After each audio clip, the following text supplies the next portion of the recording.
So, bismillahirrahmanirrahim. Assalamualaikum warahmatullahi wabarakatuh. Jadi, saya Hana Wafika. Hari ini saya akan terangkan mengenai hyperthyroidism dan juga kanser dan tumor. Okay, so kita akan masuk first kepada hyperthyroidism. So, apakah itu hyperthyroidism? Dah nama pun hyperthyroidism, maksud dia ialah peningkatan penghasilan hormon thyroid oleh kelenjar thyroid. Hyper, lebih. Okay?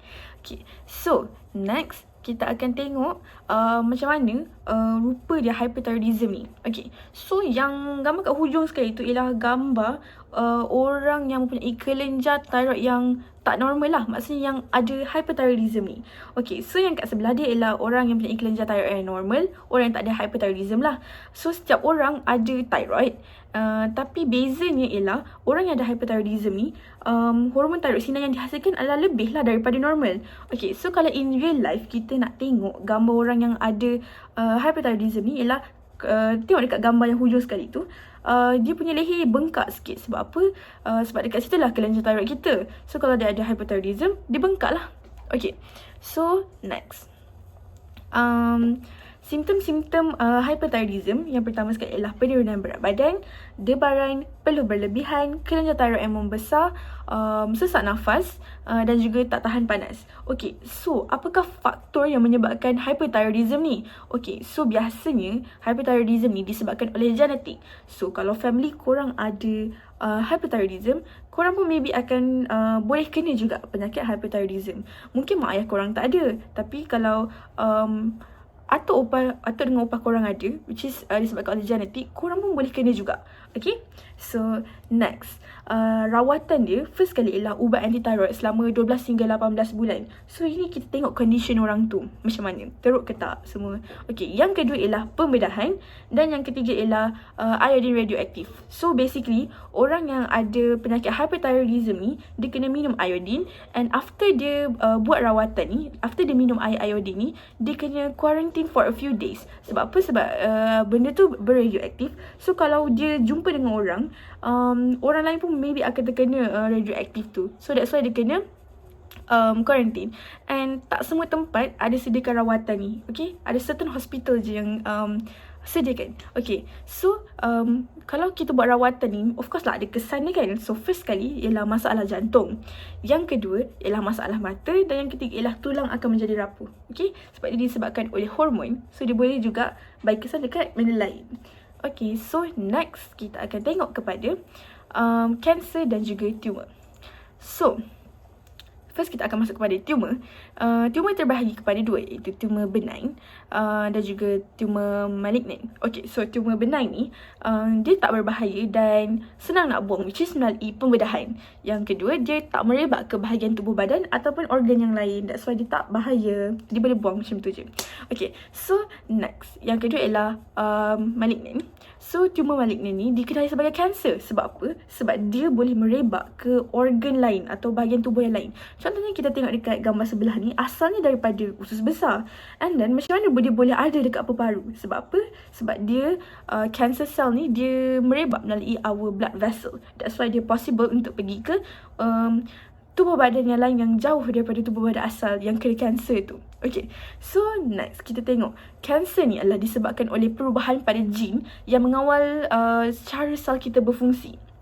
Okay, so kita tengok dekat gambar bawah tu, tu adalah normal cell kita macam biasa, and dekat sebelah tu adalah cancer cell. Okay, kalau korang tengok dekat situ, dia macam terlebih sikit, macam dia membahagi secara tidak normal lah. Okay, so rawatan dia, semua orang tahu rawatan kanser ni adalah kemoterapi. So kemoterapi ni sebenarnya dia nak sembuhkan kanser ke? Tak. Jawapannya tak. Kemoterapi ni dia sebenarnya fungsi dia adalah untuk menghalang kanser sel daripada terus membahagi. And of course lah, bila kita buat rawatan ni adalah kesan sampingan dia. Contohnya first kali ialah masalah usus. So kalau orang yang buat kemoterapi ni boleh ada masalah usus. Yang kedua ialah masalah rambut gugur. So sebenarnya kalau kita tengok biasanya orang yang ada kanser ni kan, rambut dia gugur. Sebenarnya bukan sebab kanser, dia disebabkan oleh rawatan. Okay, so apakah faktor kanser ni? So first kali adalah radiasi. So kalau korang pernah tengok orang yang pernah kaji pasal radiasi semua ni, diorang kebanyakannya kena kanser. Sebab apa? Sebab diorang terlalu lama terdedah dengan radiasi. Okay, so yang kedua ialah bahan kimia dan yang ketiga adalah genetik. So kalau sama juga macam hyperthyroidism tadi, kalau family korang ada sejarah kena kanser, maybe korang pun boleh kena juga. Okay, so itu sahaja daripada saya. Sekian, terima kasih. Hai, saya Delimu Humaira. Penyakit seterusnya akan saya terangkan ialah penyakit COPD asma. Sebelum kita menelusuri dengan lebih mendalam, apa itu COPD? COPD ialah penyakit kronik dalam sistem pernafasan kita di mana terjadi penyempitan dan radang iaitu inflamasi pada saluran pernafasan. Terdapat beberapa jenis penyakit COPD iaitu penyakit dalam sistem pernafasan tersebut, tetapi pada kali ini saya akan terangkan berkaitan asma. Asma ini berlaku apabila dinding bronkiol menjadi bengkak dan menebal. Jika kita lihat pada gambar rajah, bukaan tiub bronkiol pesakit asma menjadi kecil dan laluan udara menjadi sempit. Oleh itu, pesakit akan mengalami kesukaran bernafas. Antara faktor atau punca berlakunya asma ini ialah faktor genetik. Mungkin ada dalam kalangan ahli keluarga seperti ibu, ayah, atuk atau nenek yang mungkin mempunyai penyakit asma. Faktor lain pula ialah persekitaran kita seperti asap rokok, asap kilang dan asap kenderaan yang menghasilkan gas-gas berbahaya, terutamanya kepada pesakit-pesakit COPD seperti asma. Jadi, langkah pencegahan yang boleh dilakukan oleh pesakit asma adalah dengan mengelakkan asap rokok dan asap-asap pencemaran tersebut.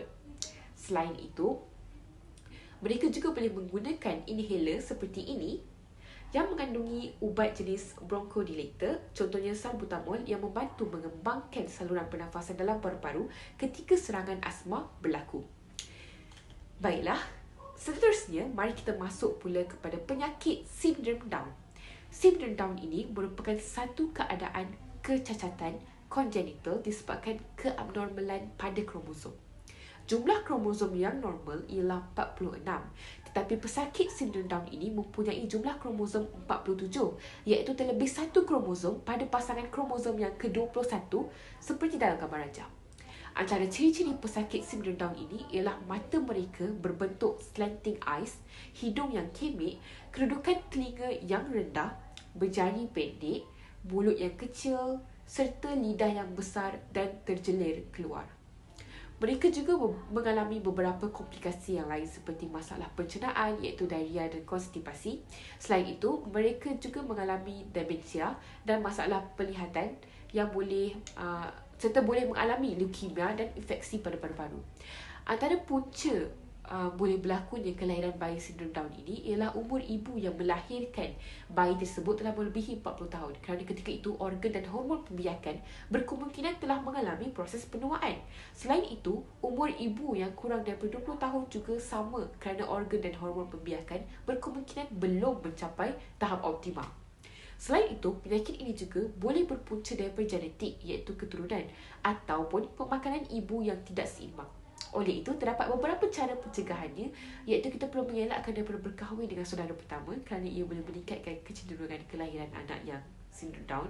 Selain itu, kita perlu mengambil makanan yang mencukupi, mendapatkan kaunseling genetik dari gynecologist serta mengelakkan diri daripada berkahwin dengan keturunan yang mempunyai sejarah sindrom Down. Itu sahaja daripada saya serahkan kepada rakan saya yang seterusnya. Assalamualaikum warahmatullahi wabarakatuh. Nama saya Muhammad Syamil Zamil akan membentangkan kerja PD biologi saya berkaitan dua penyakit berkaitan manusia.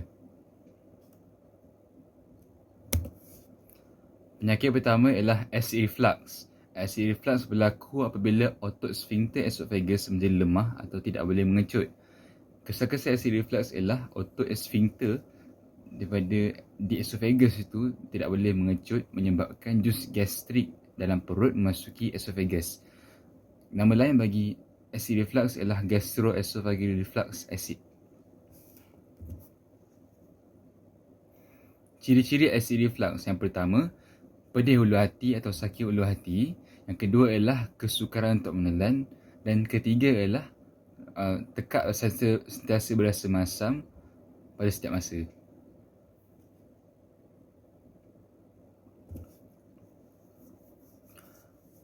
Apakah punca-punca berlakunya acid reflux? Yang pertama ialah berat badan yang berlebihan. Yang kedua ialah emosi dalam keadaan stres, selalu dalam keadaan stres. Yang ketiga ialah hiatalhermia, iaitu sebahagian daripada perut memasuki bahagian atas diafragma.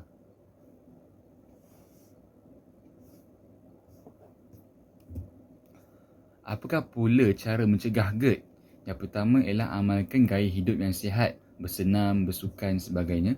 Kedua ialah mengamalkan pemakanan yang seimbang dan berkhasiat mengambil protein yang banyak, karbohidrat dan juga sayur serta vitamin. Yang ketiga ialah mengelakkan makan makanan yang pedas dan mengelakkan minum minuman yang berkarbonat seperti Coca-Cola sebagainya bagi mengelakkan GERD.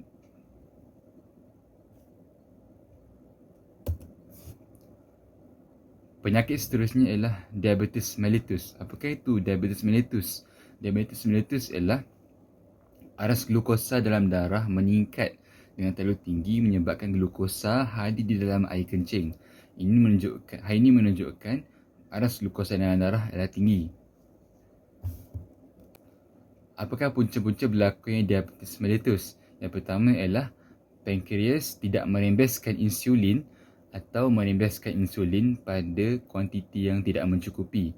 Insulin ialah hormon yang berkaitan untuk menurunkan aras glukosa dalam darah atau aras gula dalam darah. Insulin menukarkan glukosa kepada glycogen bagi menurunkan aras glukosa dalam darah. Yang kedua ialah pankreas merembeskan insulin, tetapi sel-sel badan tidak bertindak balas dengan insulin atau dia bertindak balas tapi secara tidak normal.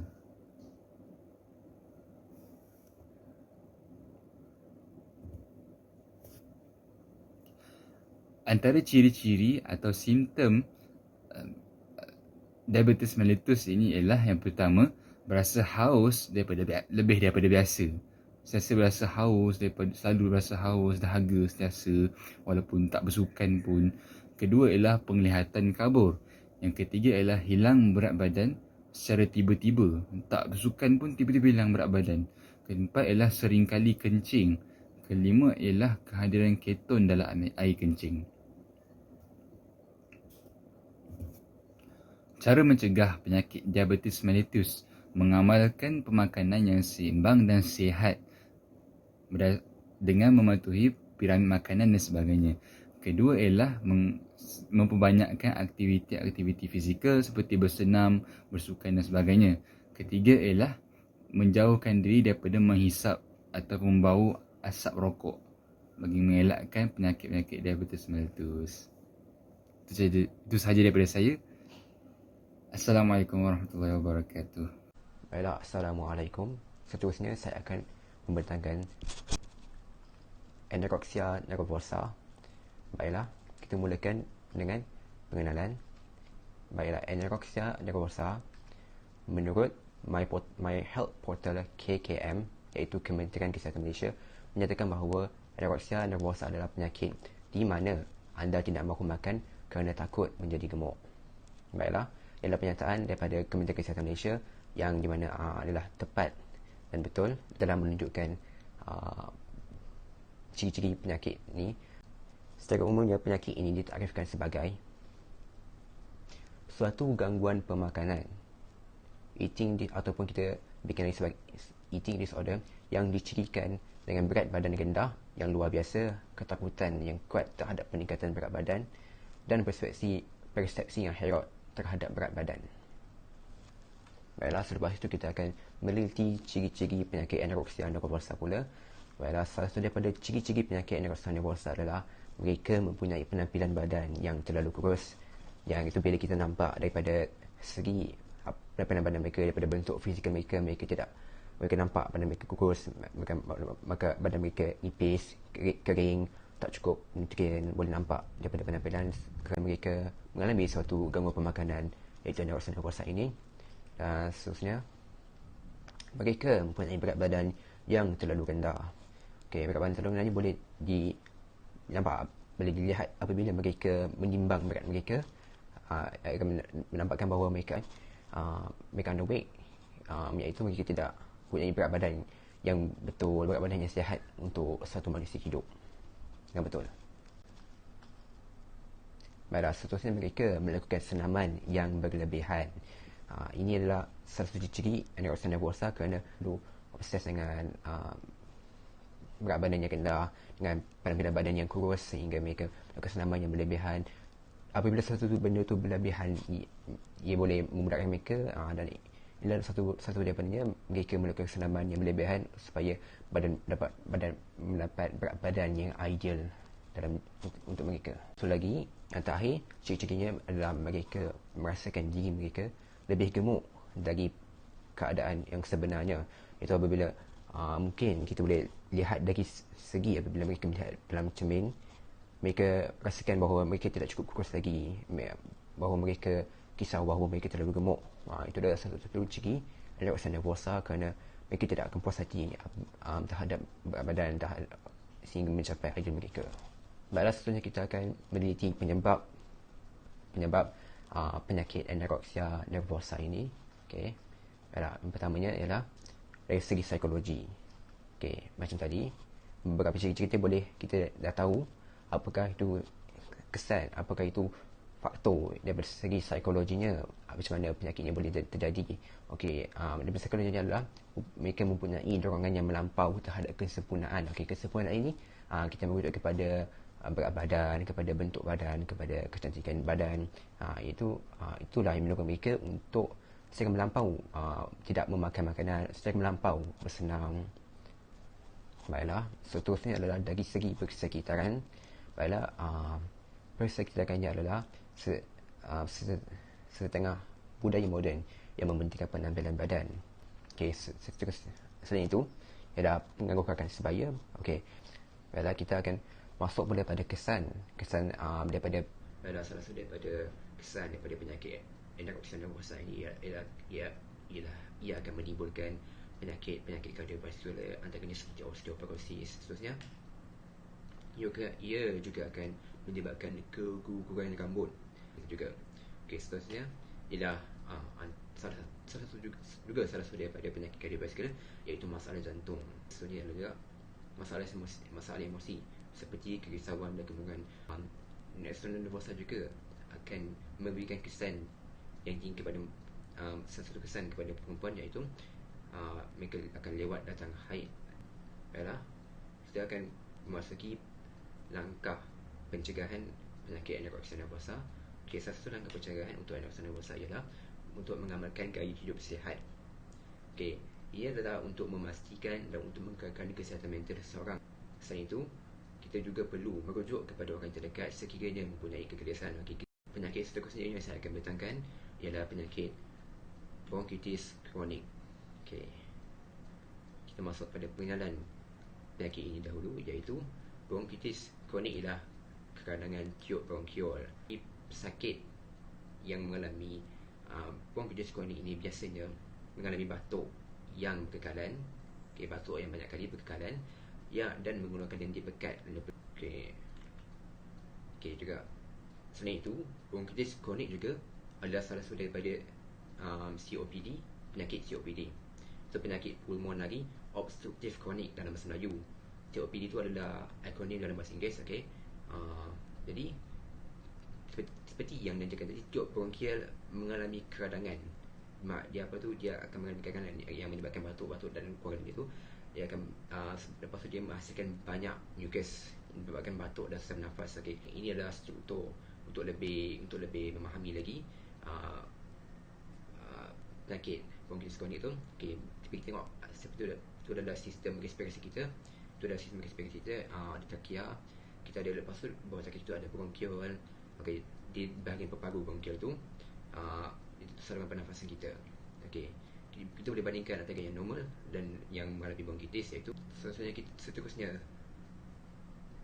kita akan masuk pada penyebab penyakit bronkitis kronik ini. Salah satu daripada penyebab penyakit bronkitis kronik ini adalah virus yang selalu menyebabkan jangkitan pada bahagian peparu, jangkitan pada bahagian pernafasan, iaitu adalah influenza. Seterusnya ialah merokok, tabiat merokok seseorang. Selain itu ialah debu dan gas bertoksik dalam persekitaran. Seterusnya kita akan masuk pada simptom penyakit bronkitis kronik ini. Jadi salah satu daripada simptom penyakit ini adalah batuk. Okey, daripada situ kita juga boleh kaitkan dengan simptom lain seperti kita batuk, lepas kita mengeluarkan lendir. Lagi satu adalah letih. Letih yang mungkin ia adalah berkait dengan sesak nafas, iaitu apabila keadaan kita susah bernafas, iaitu apabila kita tidak mendapat oksigen secukupnya, maka kita akan berletih daripada sesak nafas tersebut. Dan lepas tu kita akan mengalami sedikit demam dan menggigil. Salah satu daripada tanda simptom gejala penyakit bronkitis kronik ini. Okey. Dan akhir sekali ialah ketidakselesaan pada bahagian dada. Selepas itu ialah kesan penyakit bronkitis kronik pula. Okey, antara kesan penyakit individu yang mengalami bronkitis kronik akan juga mengalami satu keadaan iaitu pneumonia. Baiklah, seterusnya saya pula akan masuk dalam cara merawat penyakit bronkitis kronik.